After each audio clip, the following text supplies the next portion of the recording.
Hello everyone, क्या आप जानते हैं कि हिंदी साहित्य का वह कौन सा कवि है जिसे आधुनिक कबीर कहा जाता है, जो कभी बहुत भिक्षु बना तो कभी जनता की आवाज बनकर सड़कों पर उतरा। आज हम बात करेंगे जन कवि नागार्जुन की। अगर आप सेमेस्टर 4 के छात्र हैं तो यह वीडियो आपके लिए रामबाण साबित होगा। चलिए हम नागार्जुन की कवि परिचय पर चलते हैं। सबसे पहले हम पहले पॉइंट पर चलेंगे, जिसमें हम बताएंगे मूल नाम और उपनाम यानी आइडेंटिटी। नागार्जुन का वास्तविक नाम वैद्यनाथ मिश्र है।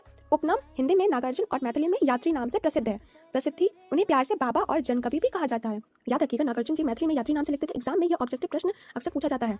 चलिए सेकंड पॉइंट पर चलते हैं। सेकंड पॉइंट है हमारा जन्म और पृष्ठभूमि यानी बर्थ एंड बैकग्राउंड। उनका जन्म 30 जून 1911 में हुआ था। उनका जन्म स्थान था सतलखा गांव, मधुबनी, बिहार। उनका स्वभाव, वे स्वभाव से कुमक या यायावर थे, इसलिए उनकी कविताओं में मिट्टी की सौंधी महक और लोक जीवन का गहरा अनुभव मिलता है। थर्ड पॉइंट है विचारधारा, आइडियोलॉजी, प्रगतिवाद। नागार्जुन प्रगतिवादी काव्यधारा के प्रमुख स्तंभ है। मार्क्सवाद, उनके विचारों पर मार्क्सवाद का गहरा प्रभाव था। उन्होंने हमेशा शोषितों, मजदूरों और किसानों के हक की बात की है। नागार्जुन केवल प्रकृति के कवि नहीं थे, वे व्यवस्था के खिलाफ लड़ने वाले विद्रोही कवि भी थे। उनकी कविता में कालिदास की कोमलता भी है और कबीर की तीखी फटकार भी। चलिए अब उनके प्रमुख रचनाओं पर चलते हैं। पहला काव्य संग्रह युगधारा, सतरंगी पंखों वाली, प्यासी पथराई आंखें, तालाब की मछलियां, खिचड़ी विप्लव देखा हमने, खंड काव्य है, भस्मांकुर, उपन्यास है बलचन्मा, रथिनाथ की चाची, बाबा, बटेश्वर नाथ। पांचवा पॉइंट है हमारा काव्यगत विशेषता यानी लिटरेरी स्टाइल, व्यंग यानी सटाया। वे तीखे व्यंग करने में माहिर थे, जैसे उनकी कविता शासन की बंदूक। प्रकृति चित्रण, बादल को गिरते देखा है जैसी कविताओं में उन्होंने प्रकृति का यथार्थ चित्रण किया है।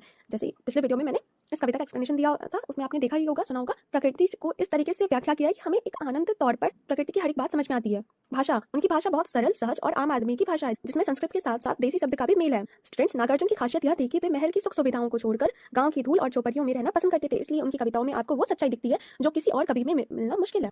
क्या आप जानते हैं कि नागार्जुन ने श्रीलंका जाकर बौद्ध धर्म की दीक्षा ली थी? यही कारण है उनका नाम वैद्यनाथ मिश्र से नागार्जुन पड़ा। जब आप इनका परिचय लिखे तो जनकवि शब्द को हेडिंग जरूर बनाए, इससे एग्जामिनर पर बहुत अच्छा प्रभाव पड़ता है। तो यह था बाबा नागार्जुन का संक्षिप्त परिचय। उनकी कविता बादल को गिरते देखा है की विस्तृत व्याख्या हमने पिछले वीडियो में ही की है, उसे देखना ना भूलें। अगले वीडियो में हम उनके कुछ और महत्वपूर्ण प्रश्नों पर चर्चा करेंगे। चैनल को सब्सक्राइब करें ताकि आपकी तैयारी में कोई भी कमी न रहे। Thank you.